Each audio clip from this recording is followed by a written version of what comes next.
I do this so you don't have to. So if you're on Donald Trump's list of phone numbers that he text messages, this is what you received. Probably about a dozen messages like this over and over again throughout Thursday evening. Messages like this. From Trump, don't let Obama spit in your face.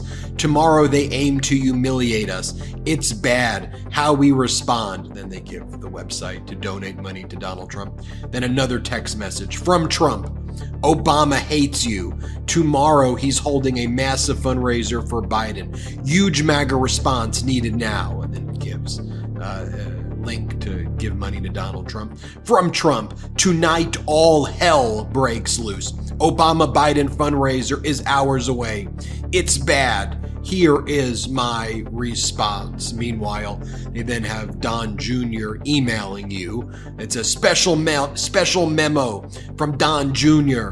And then it goes, Ben, the radical anti-Trump attorney general in New York, wanted to seize my boyhood home. And the subject is seizing my boyhood home.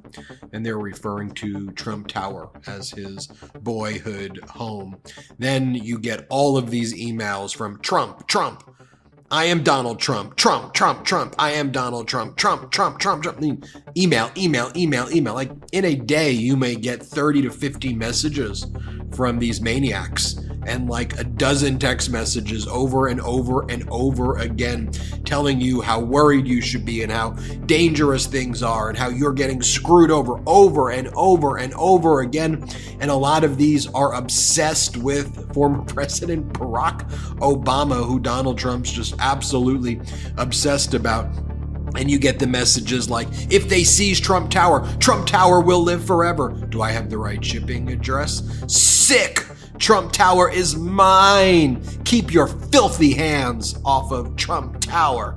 I mean, this is wild. This is some wild, strange stuff, and all of this is directed at trying to get Mr. and Mrs. Magadonian to give Donald Trump money so he can basically pay his legal bills and not have to pay it out of his own money. You know, Donald Trump wants to make sure he's using this money to pay nearly $500,000 for Melania Trump's personal stylist and for Donald Trump's private jet, and this is what he wants to spend his money for.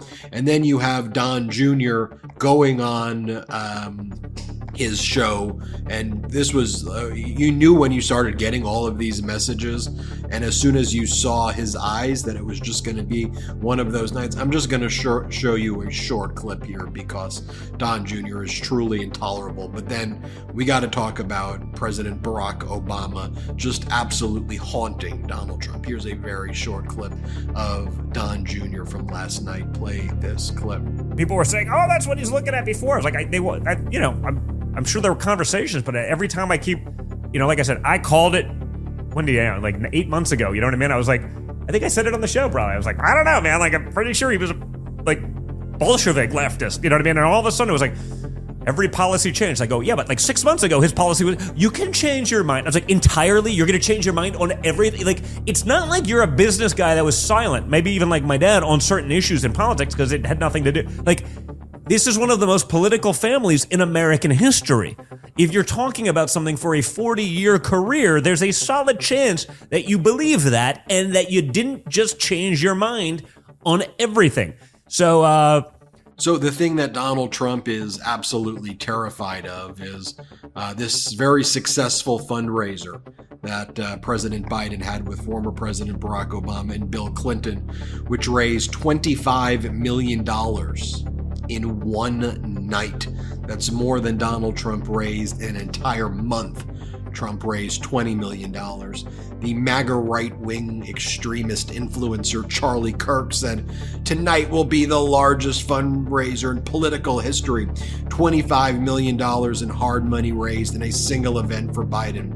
This is more raised in one night than Trump raised the entire month of February. Democrats are beginning to fine-tune their messaging, and they have a standing army of 5,000 plus full-time organizers on the ground in the key states. We are outgunned and will be outspent." And then you've got President Biden's campaign did the dark Brandon laser eyes right there. So good. Just looking at Donald Trump's website, by the way, as I was trying to see his kind of ranting and raving posts from last evening, and you get all ads like this. Here's a Trump gold card. Here's Trump bucks. You want to replace your real money with Trump bucks? There you go, folks. But here's Donald Trump just obsessed with former President Barack Obama. Like, as I showed you those text messages over and over again. Here is from within the past few months. Here was Donald Trump confusing. Here's what he said. He goes, wow, the crowd goes silent as a confused Trump basically confuses Biden with Obama. Here, play this clip. Get that war settled. It's a bad war. And Putin, has so little respect for Obama that he's starting to throw around the nuclear word today. You heard that, nuclear. He's starting to talk nuclear weapons today. And then when Donald Trump was in South Carolina campaigning in the primaries there, he was suggesting that former President Obama is a secret Muslim. That's part of his campaign right now in 2024. Play this clip. Or sometimes I'll interchange. I'll say by Barack Hussein Obama. Barack Hussein. But every time I say that, the fake news, that's a lot of fake news back there. The fake news.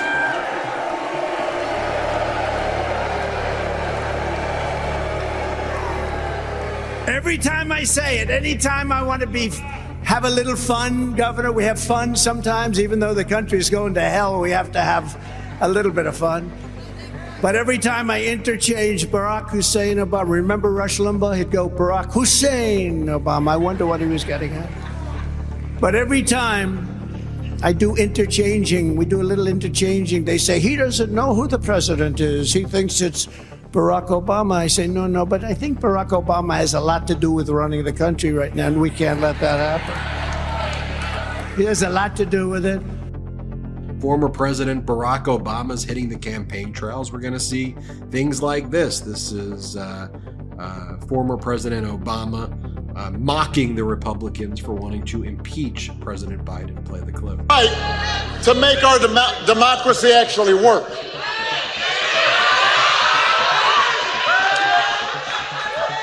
I've been reading up on some of these candidates on the other side.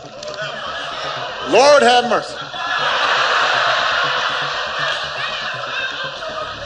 They have promised. They've promised if they get control of Congress, they'll spend the next 2 years investigating their political opponents, including Joe Biden. Some of them said they'll impeach Joe Biden. When you ask them what for, they're not sure yet. You're laughing, but it's true. They're all like, well, I don't know. We're trying to figure it out. Now, here's the question. How is that going to help you and your family if that's all they're spending their time doing? How's that going to help Michigan compete? Or do you stand a better chance with President Biden and Democratic leaders who've worked together, sometimes with Republicans, to pass an infrastructure bill that will create new jobs, who've made healthcare and prescription drugs more affordable, who've made the single largest investment ever to fight climate change? That's the choice in this election between politicians who seem willing to do anything to get power and leaders like Gretchen, who share our values. Leaders who are practical and just want to make your lives better and move this country forward. Here is former President Obama talking about the MAGA Republicans wanting to take away women's reproductive rights. Play the clip. And just as an aside, have you noticed how the people who get the most fired up about a woman's right to choose are men who've never needed an abortion, never had an OB-GYN, never had a pap smear, never had a cramp, don't know nothing about any of this, but they think they're the experts.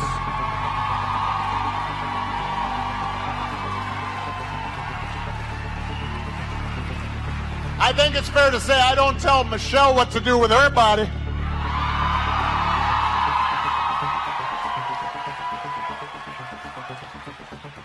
You notice that?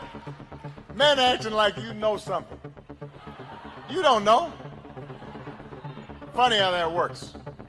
There's also such a stark contrast in the fundraising that took place last night. Here's the fundraising event at Mar-a-Lago with Siggy Flicker, fresh off her St. Bart's vacation with Alina Habba. And here she is with the MAGA rapper Fergaccio Blow. They got the Donald Trump gold chain on right there. There's Siggy Flicker.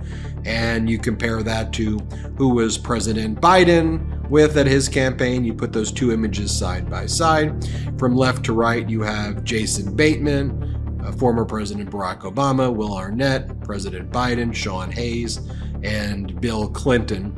And the three presidents taped an interview for the Smartless podcast ahead of the record-breaking fundraiser that was held in New York. So there you have a tale of very different campaigns.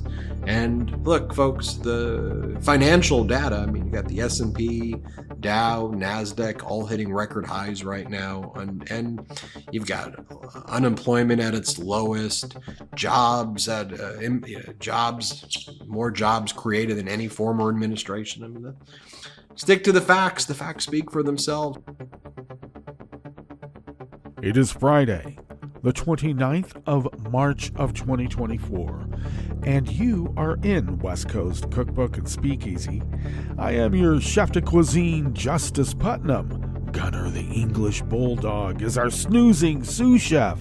Precious the little Yorkie is our door girl, and she will be seating you directly for our especially special daily special Blue Moon Spirits Fridays, because we are all Nighthawks in the Diner of Life. Yes, the French 77s are virtually mixed and poured, or about to be poured for your imbibing pleasure. We're mixing them up as we speak, virtually.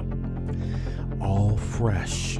And I should remind you that it may be virtual, but it is still a potent spirit. So if you're ever imbibing in the analog world, do take care. All right. Fair warning, it is a very balanced cocktail, and it will sneak up on you. That's right. Okay. How are you on this Friday as we move into the holiday weekend for those of you who celebrate? That's right. It's springtime, and we have quite a few, religious festivals going on. And that's good because, hey, community. Yeah. Anyway, we are... we'll get into the weather later, but we're in a winter storm watch, which is, can happen here in the Northwest. And at elevation, fortunately, the accumulated snow, which is predicted to be about 2 feet of snow. But that's at around 5,000 to 5,500 feet, so a little bit higher than where we are, but our temperatures have dipped down into the 30s, and, I feel bad for people who decided to put things in the ground right now. Fortunately, I've not put my Meyer lemon in the ground, and I did move that and the new pomegranate that are still in pots back into the greenhouse and closed it up. Keep warm, little friends. Keep warm. So that puts a little damper on a few things. I wonder what it's going to do to our fruit trees. I'm starting to get some really nice blossoms on the newly trimmed pear tree. It is a quite old tree, but we did have it trimmed here recently in hopes that the fruit might be of a higher quality. It was pushing out a lot of fruit, but it was straining, and it needed to be fed as well, so we fed it. But now with temperatures approaching freezing, do we really want those blossoms dropped now that there aren't as many as there used to be in years previous? No, we don't. So we're taking a look out on that. I suppose, in the old days, when we didn't have the kind of labor force that we have all become accustomed to in today's modern go-go society, we would get days off from school to man smudge pots out in the orchards overnight. So, starting in grade school, they'd amass us and give us responsibility for, 3 to 4 trees, depending on how old we were. And made sure we were warm, and they were adults, they made the rounds, but pretty much you were there for the duration. And then you got school off the next day so you could sleep. Yeah. Tell a kid to sleep during the daytime. Anyway, I manned a smudge pot or two, so maybe I should find where those are and get them out here. Nah, no one's going to do smudge pots anymore. It's not... let's just put it this way. It stinks. It stinks to high heaven. What does it do? Well, it adds a little bit of actual heat because there's burning stuff. And it goes up into the trees and increases the ambient temperature by a few degrees. It's actually, you can feel the heat. So save the fruit when you would have these unannounced freezes. Well, this one was announced, but it doesn't make it any better. No, it doesn't. So there's that little local flavor. I guess I could give you a little bit more local flavor about Mom's upcoming procedure. I did go through the checklist with the pre-op anesthesiology nurse. And so we're on our way. And then also poor little Precious, she has surgery on her knee on the 10th of April. So a lot going on here. Ooh. All right. Well, there is a whole world of news out there. Donald Trump threatening judges and judges' daughters. Reggie Walton, the judge in one of the D.C. cases, was on CNN and explained his experience in overseeing a Trump trial. And it caused MAGA World to say that he should be disbarred because Eastman and Clark are being disbarred. These small-minded imbeciles. Anyway, it sounded very much like what's going on with Judge Merson. Is that his name? Merson in New York? Yeah, MAGA World is saying, oh, Reggie Waters, he should be... Somebody actually said he should be tied up and thrown in Gitmo. Why? Is it because he's black? Is that why you think so? I think that had a lot to do with the MAGA World explosion, as well as that could be a lot of MAGA World didn't know that Reggie Walton was black. I'm just saying. They're a triggered sort. But just so you know, before you get told by MAGA World, we are the real racists, because we're racist against white people. And if we're white and racist against white people, that means we're race traitors. Yeah. All right. Well, the only people I know who think like that, are racist KKK Nazi types. All right. I'm just saying. Joe, Barack, and Bill had a little sit down and amassed more money in one sitting in the history of presidential politics. And apparently that's a bad thing, because Donald Trump was able to maneuver his way into being invited by the family of a slain police officer, slain by an immigrant apparently, or at least a person of color, at least. So he could get that photo op and have a side-by-side that goes, I am here mourning the death of police officers. There's no one who backs the blue more than me. Now kick that cop's ass if they're against me. When they say true blue, Trump backs the true blue. We know who the true blue ones are. Just remember, the true blue ones have a certain hue to their pigment. And eye color, apparently. True blue. So, those are the only cops that he likes. The true blue ones. The other cops kick their ass. All right. Anyway, you got that photo op. But regardless, the fact remains is that apparently, in spite of all the doomsayers and all the forces arrayed against him, Joe Biden's doing pretty good. The Democratic Party's doing pretty good. People actually like the Democratic Party.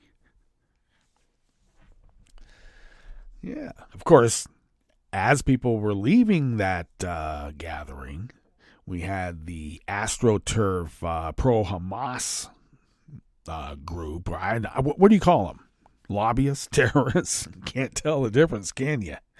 Anyway, screaming at the attendees who were leaving. And not all of them are buku rich, but, there were quite a few. Let's be clear. But they were yelling, we hope you like Trump, because we're never voting for Joe Biden. Genocide Joe. Genocide Joe. Yeah, Joe's really a genocide Joe. Get out of here.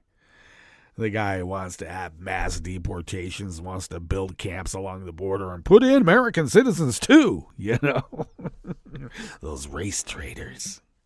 They're priming everybody and everything. Just so playing the refs, I think is what it's called. Yeah. So that was quite something. So we get to experience the AstroTurf, and we have to remind ourselves there's a lot of AstroTurf going on there. They're getting paid.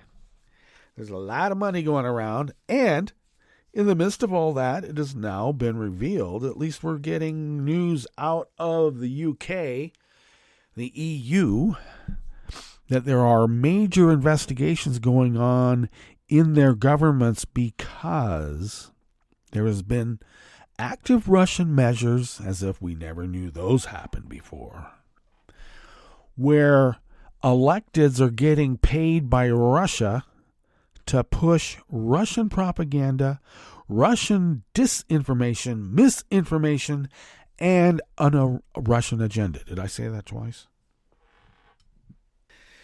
And as we've been saying here in the great United States of America since 2016, actually I started saying it in 2015 during the campaign, but we say 2016 because, that's sort of like, well, that's when he became president. Yeah, well, he's saying it for, a year or more before that.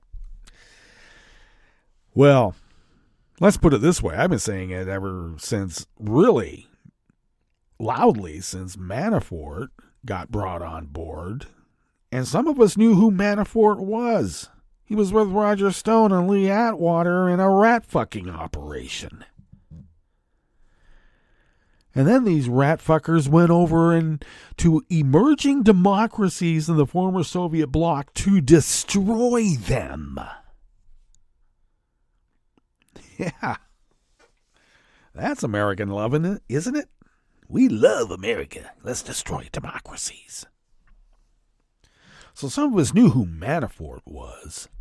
So he comes on board, and unbeknownst to even the Republican leadership, the party changed a key plank in their platform for the convention that basically said, everything we were saying bad about Russia, we take back.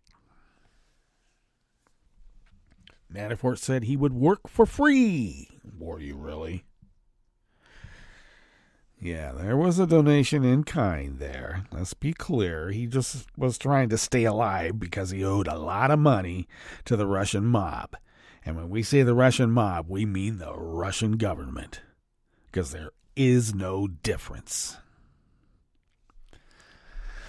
So we've been saying since at least then, follow the NRA laundered Russian rubles.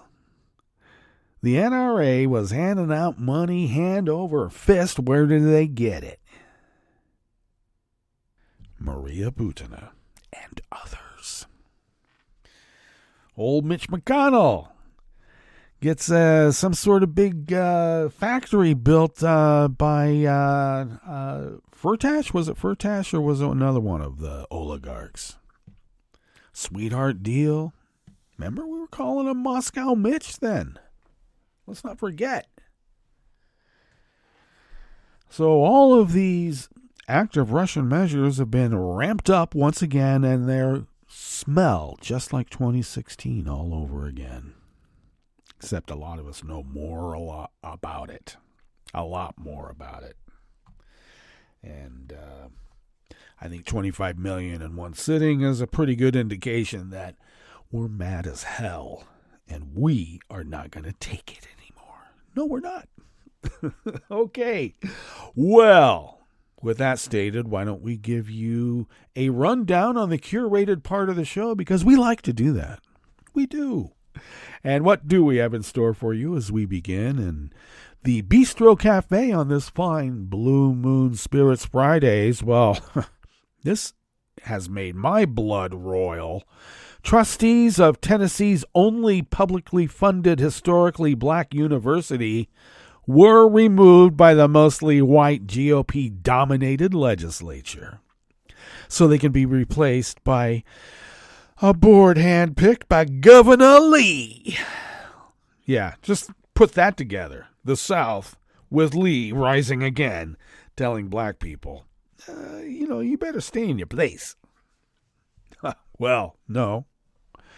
Continuing here, a mostly male board will decide whether a Nebraska lawmaker faces censure for sexual harassment. The Nebraska wants to get rid of red flag laws because the wife beater lobby is pretty powerful there, apparently. And a Texas federal judge accused the major banking industry groups and the U.S. Chamber of Commerce of venue shopping in their lawsuit against the Consumer Financial Protection Bureau.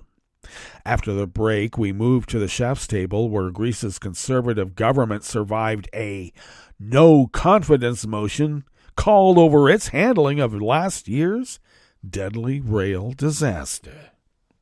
And Wall Street Journal reporter Ivan Gerskovich marks 1 year in a Russian jail.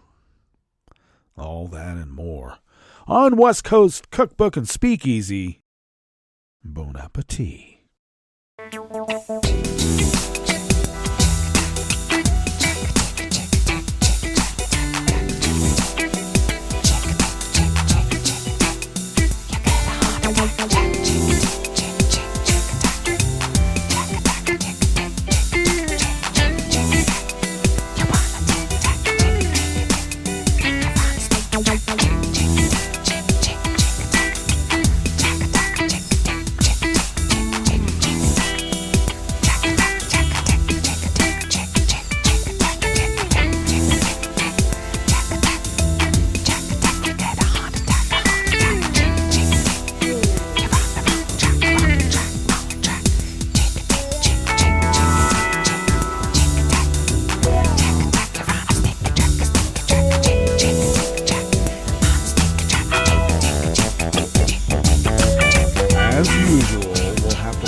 Time and tuck into this first offering here in the Bistro Cafe of West Coast Cookbook and Speakeasy, Blue Moon Spirits Fridays. And it is out of the Associated Press by Kimberly Cruzy. Trustees of Tennessee's only publicly funded historically black university were removed yesterday, Thursday, under legislation signed into law by Republican Governor Bill Lee. Black lawmakers and community leaders said state leaders, a majority of whom are white, are unfairly targeting Tennessee State University. The legislation cleared the state GOP-controlled House yesterday, Thursday, in a 66-25 vote, and Bill Lee signed off a few hours later without commenting on the controversial decision to vacate the board. He instead praised TSU as a remarkable institution as he unveiled that he had already selected 10 new replacements. I am pleased to appoint these highly qualified individuals who will work alongside administrators and students to further secure TSU's place as a leading institution, Lee said, in an accent made up totally on the moment, here, right now. The new appointees, largely from the business community, are now subject to confirmation by the legislature. Their selection will be critical as TSU is already seeking a new leader because President Glenda Glover plans to retire at the end of this school year. Oh boy, so Republican leaders have long grumbled about TSU's leadership as multiple state audits have found student housing shortages, unsustainable scholarship increases, and lingering financial discrepancies. Audits released yesterday morning ahead of the House vote found 56 significant procedural deficiencies, ranging from the school failing to follow its own procedures, to not properly documenting transactions, or identifying improvements to its budgeting procedures. However, the review stated that it did not identify evidence indicative of fraud or malfeasance by executive leadership. Democrats and others say Republicans are focusing on the wrong issues, pointing out that TSU's problems are primarily due to its being underfunded by an estimated $2.1 billion over the last 3 decades. They also allege that the majority white legislature distrusts a black-controlled university's ability to manage itself. Well, that's why they're called Big Daddy. Representative Bo Mitchell, a Democrat whose district includes TSU, also questioned removing the board of a historically black college that the state has failed to adequately fund. I've seen many audits of many universities that look horrendous, Mitchell said. Have we ever vacated an entire board of a university before? Have we ever done that? Multiple Democrats filed last-minute motions and amendments that would have delayed the vote or cut the number of board seats to be vacated to 5 rather than 10. Ultimately, the GOP supermajority of mostly white men voted down each of the proposals.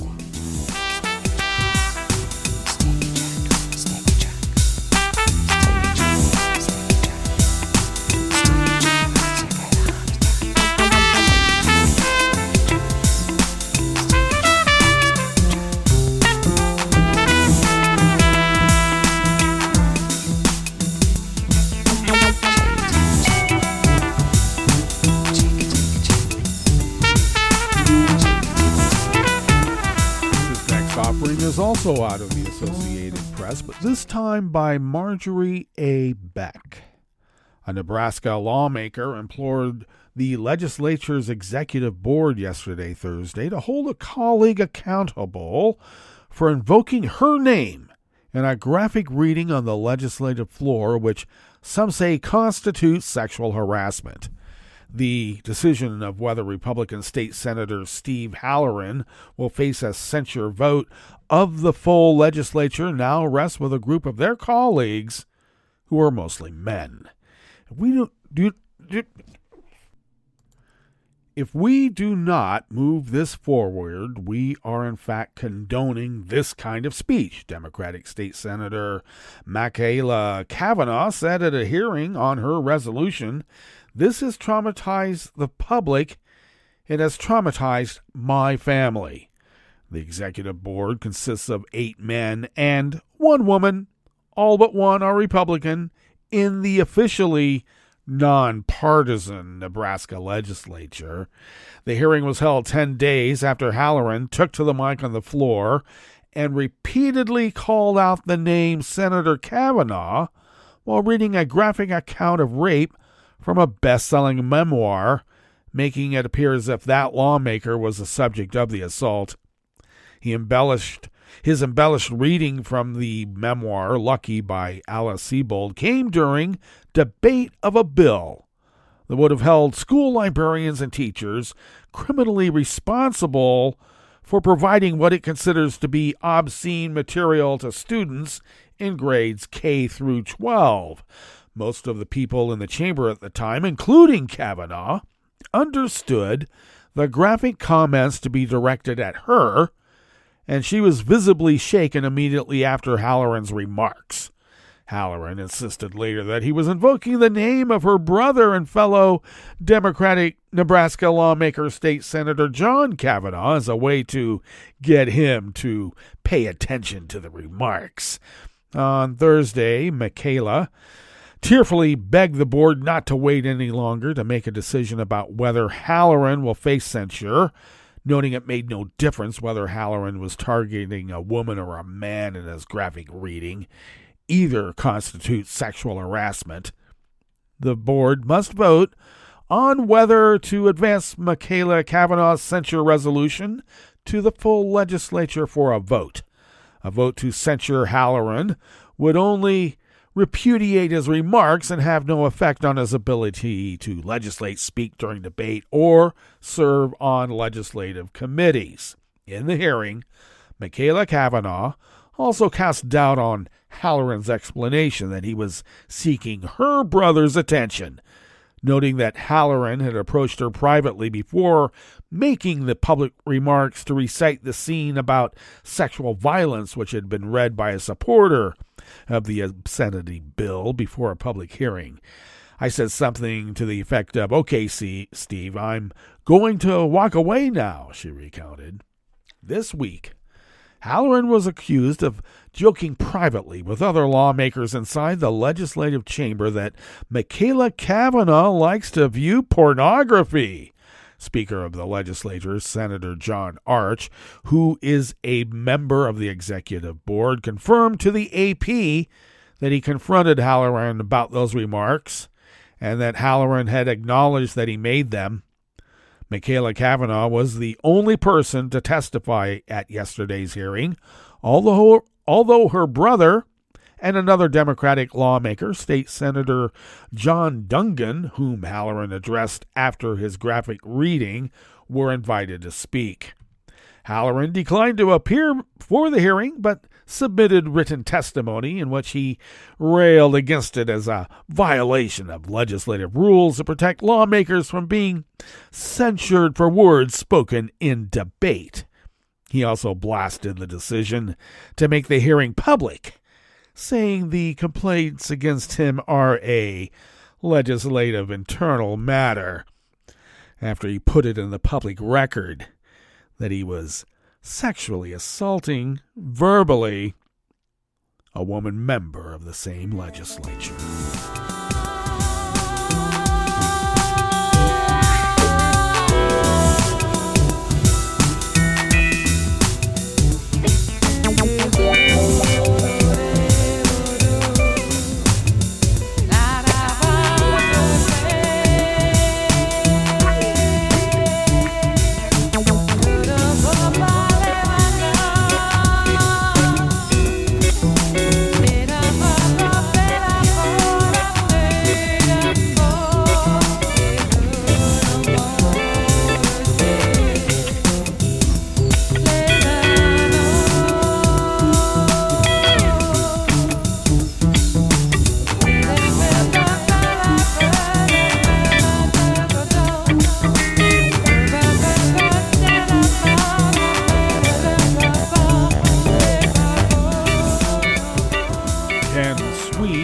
Associated Press brings us this final offering here in the Bistro Cafe part of West Coast Cookbook and Speakeasy.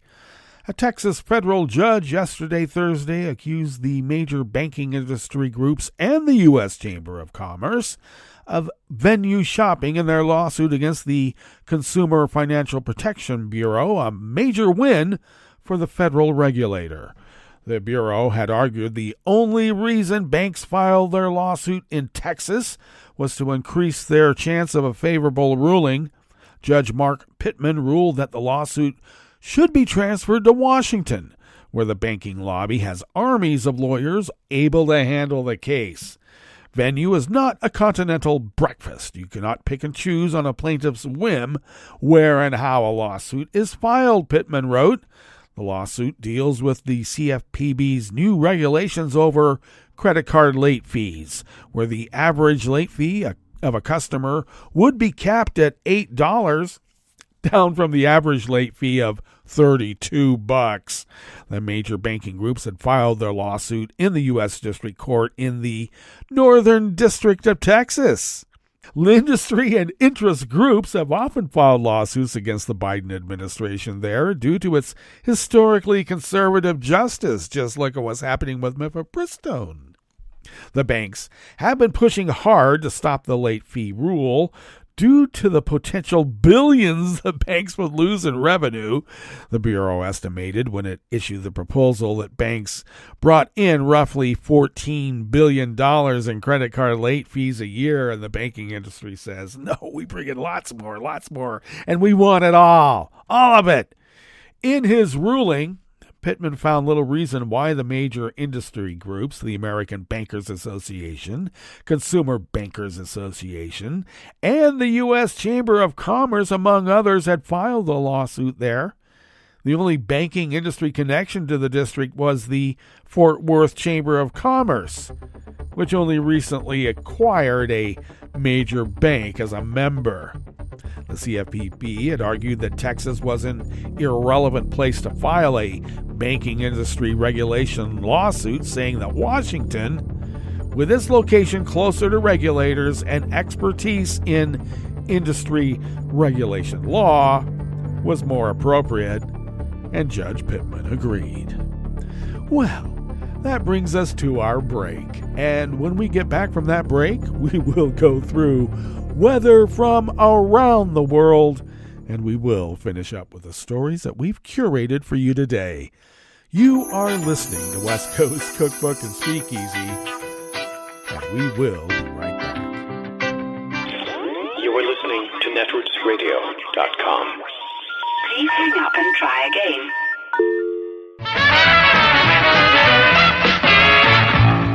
From a point at sea to the circles of your mind, a new force is at work for planetary transformation.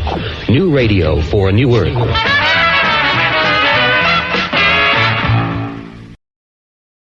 This is Take Two Movie Review. I'm Clinton Johnston. This week, That Kind of Movie. Although I rarely get to enjoy films with strong visual storytelling as opposed to just strong visual presentation, which is nice, it's even rarer that I get to see filmmakers weaving a visually and conceptually layered tale. Enter Love Lies Bleeding. We start with a drone shot of the starry night sky, and then we drop into The Crater, a small warehouse gym in southern New Mexico in the early 80s. People working out, getting stronger, and then cut to our protagonist elbow deep in human sewage in a cramped bathroom stall manually unclogging a toilet. We've hit bottom, and now we know about Lou. Her life is figuratively and literally in the crapper. It's that kind of film. We've also just been introduced to a couple of its main motifs. One, bodies. Not just the traditional cinematic voyeuristic appreciation of the external body, but how we stress them and modify them, and soon what we put into them and what we excrete, both intentionally and And later on, enhancements. Houses for sleeping out, cars for walking, guns for fist, steroids for working out. Enhancements which quickly lead us to situations beyond our ability to manage. 2, captivity. So many places where characters are imagistically or situationally trapped. Can I tell you my favorite captivity motif? How all the characters have pets. Because we both emotionally and materially care for pets, but we also control them and confine them in cages and tanks and terrariums, which also describes this film's human relationships, where people yearn for honest connections but are forced to lie, manipulate, and compromise in order to get them and keep them, where love is deeply desired and feels great but makes you strive and suffer and inevitably is a path towards self-destruction. Love Lies Bleeding is a noir-inspired, 80s cinema-inspired, realistic, gritty world with unapologetic moments of surrealism. It won't make you feel good unless, like me, watching really well-told stories does. This has been Take Two Movie Review. I'm Clinton Johnston. Catch up with us at TakeTwoMovieReview.com and feed us back on our channel on YouTube.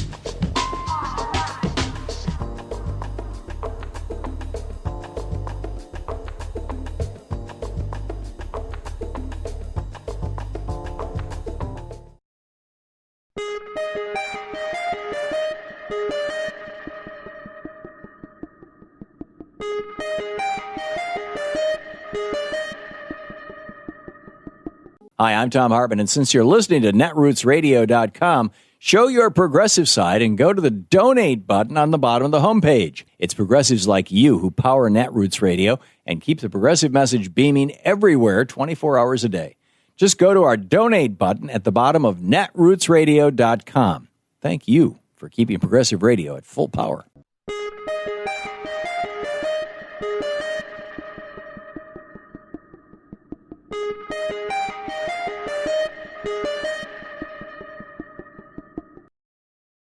You're listening to the American Democracy Minute, keeping your government by and for the people. An Arizona Senate committee March 18th endorsed a 2024 constitutional amendment ballot question, which would end no-excuse mail-in voting, end in-person early voting, and remove county authority over voting locations.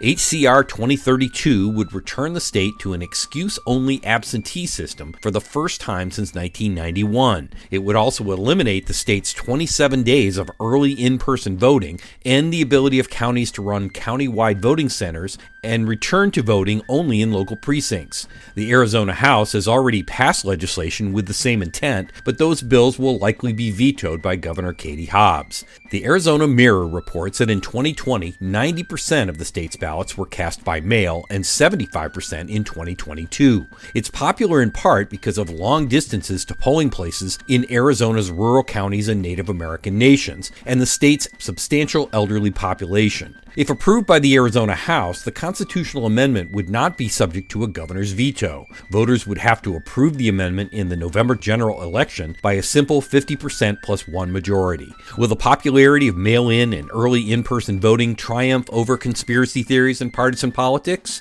Turnout in November's election will tell. We have links to HCR 2032 and excellent local reporting at AmericanDemocracyMinute.org. I'm Brian Beal. I'm Rick Smith, and this is Labor History in 2. On this day in labor history, the year was 1948. That was the day that the labor movement came literally to the doorstep of Wall Street. The United Financial Employees Union went out on strike. The union was started in 1941 by Merritt David Keefe, a page who had worked on the stock exchange trading floor. Keefe had grown up too poor to finish high school. He had gone to Wall Street in the hope of finding wealth and financial security. Instead, he found long hours and low-paying work. He decided the only way to change things was to form a union. By 1946, the union had grown to 5,000 members. Keefe described their platform, calling for a general overall minimum increase of 25% in the salaries of Wall Street employees, job security, benefits of a pension fund, and, in addition, a bonus computed on the volume of trading. Negotiations drug on. Finally, 1,100 union members walked out on strike against both the New York Stock Exchange and the New York Curb Exchange. 500 members of the Seafarers Union supported the exchange workers' cause. The first day of the strike was peaceful, but the next morning, the police told the strikers they could not picket the main entrance of the stock exchange.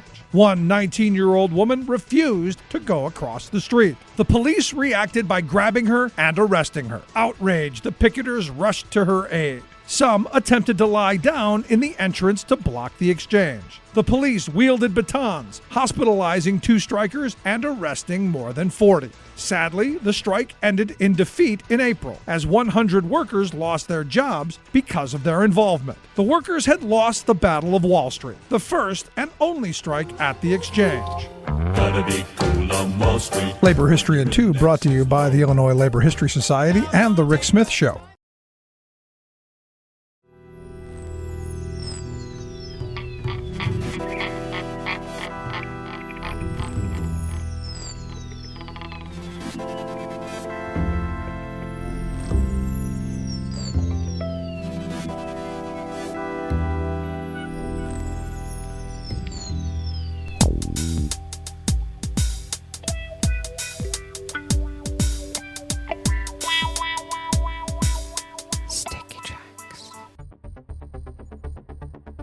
Thank you for accompanying us here to the Chef's Table at West Coast Cookbook and Speakeasy Blue Moon Spirits Fridays, because we are all night hawks in the Diner of Life.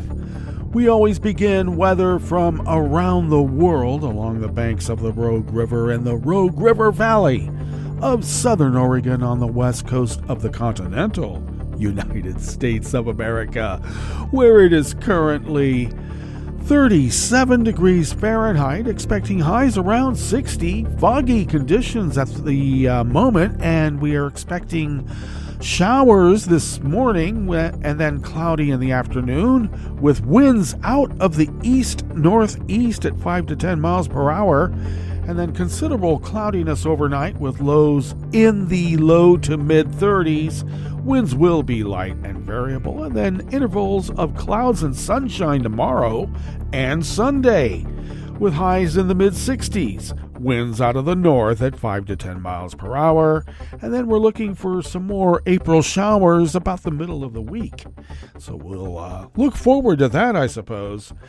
Grass pollen is now rated moderate here in our little village of Rogue River, Oregon, and the air quality index for the region is in the good range at 18 parts per million, though that daytime UV index is in the moderate range at level 5, so take care. Barometric pressure is falling at 29.8 inches. Visibility is down to a little more than a half mile, and relative humidity is at 98%. Weather from around the world is brought to you by a crowd of crowdsourced weather stations that a crowd crowdsources from around the world, and that is the Weather Underground. The weather outpost just outside downtown London is registering 56 degrees and cloudy. Paris is 59 with rain showers. Rome is 70 degrees hazy with potential disruption due to wind. Bagram is 48 with rain. Hong Kong is 66 and clear. Tokyo is 58 and clear. Melbourne, Victoria, Australia is 57 degrees and clear. San Francisco, California is 52 degrees with rain and a small craft advisory. Chicago, Illinois is 45 and partly cloudy, and New York is 51 degrees Fahrenheit, sunny with a small craft advisory. And that is weather from around the world, brought to you by a crowd of crowdsourced weather stations that a crowd crowdsources from around the world.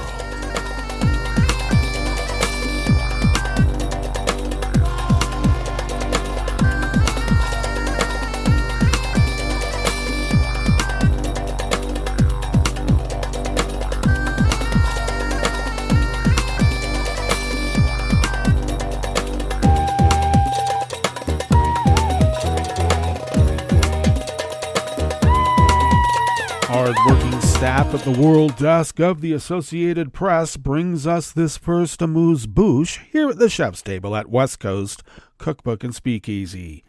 Greece's center-right government survived a motion of no confidence late yesterday, Thursday, that was brought by opposition parties over its handling of the country's deadliest rail disaster a year ago.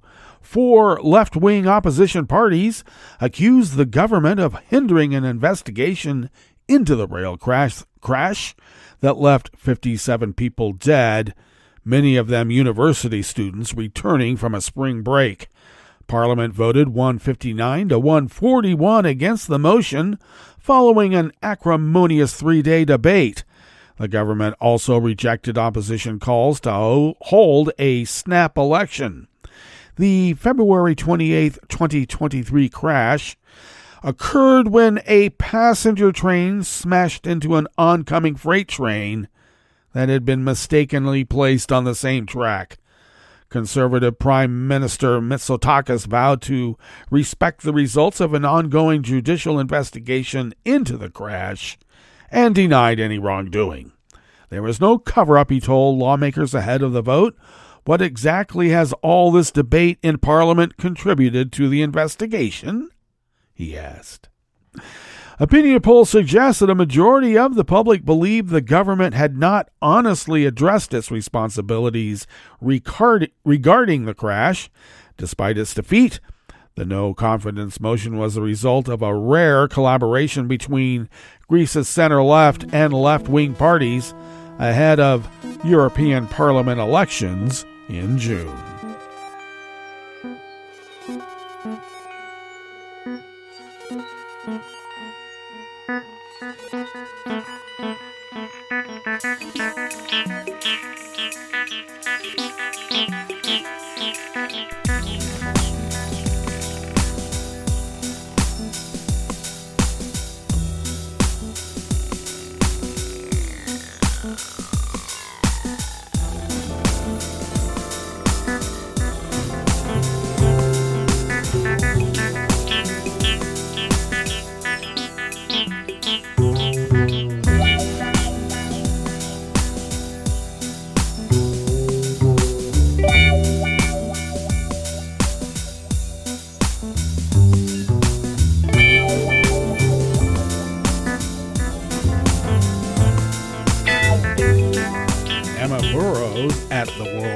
Of the Associated Press brings us this final amuse-bouche here at the Chef's Table at West Coast Cookbook and Speakeasy, Blue Moon Spirits Fridays.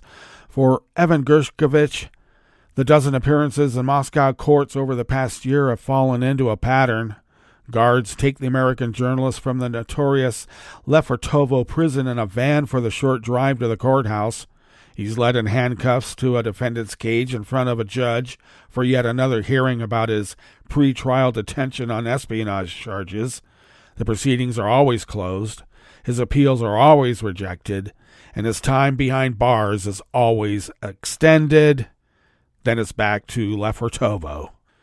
Gershkovich was arrested a year ago today, Friday, while on a reporting trip for the Wall Street Journal to the Ural Mountains city of Yekaterinburg.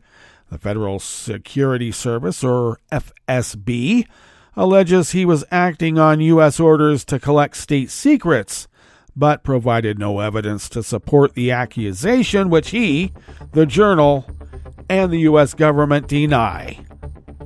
Washington has designated him as wrongfully detained. Well, that brings us to the end of our broadcast period for the day and the week, but you do know Netroots Radio broadcasts on, and we will meet up here on Monday, though I should warn you we're having an abbreviated week next week towards the end of it, but we will meet up here on Monday for River City Hash Monday. So do stay tuned to Netroots Radio all day and all night and all weekend for all the breaking news as it breaks. And we will meet up here on Monday, right here in West Coast Cookbook and Speakeasy. Bon appetit.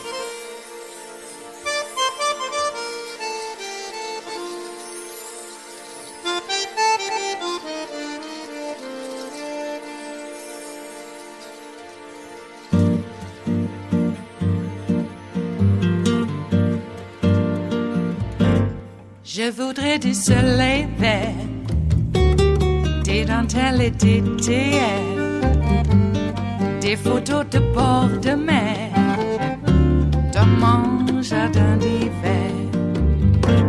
Je voudrais de la lumière, comme en Nouvelle-Angleterre. Je veux changer d'atmosphère, dans mon jardin d'hiver.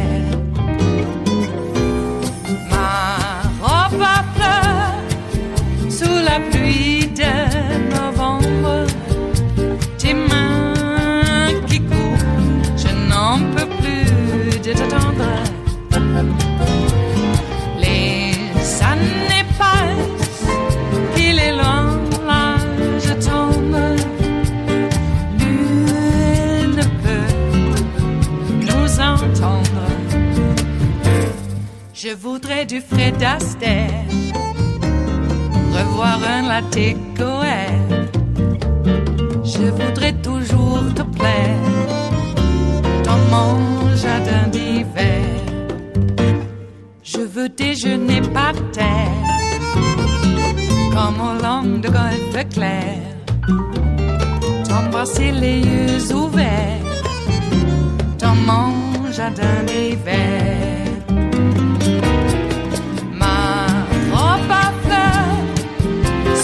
Pluie de novembre, tes mains qui courent, je n'en peux plus de t'attendre. Les années passent, il est loin, là je tombe. Nul ne peut nous entendre. Ba-da-da-dum-di-da-dum. Ba-da-da-dum-di-da-dum. Ba-da-da-dum-di-da-dum. Dans mon jardin d'hiver. Ba-da-da-dum-di-da-dum. Ba-da-da-dum-di-da-dum. Ba-da-da-dum-di-da-dum. Dans mon jardin d'hiver. Dans mon jardin d'hiver. Dans mon jardin d'hiver.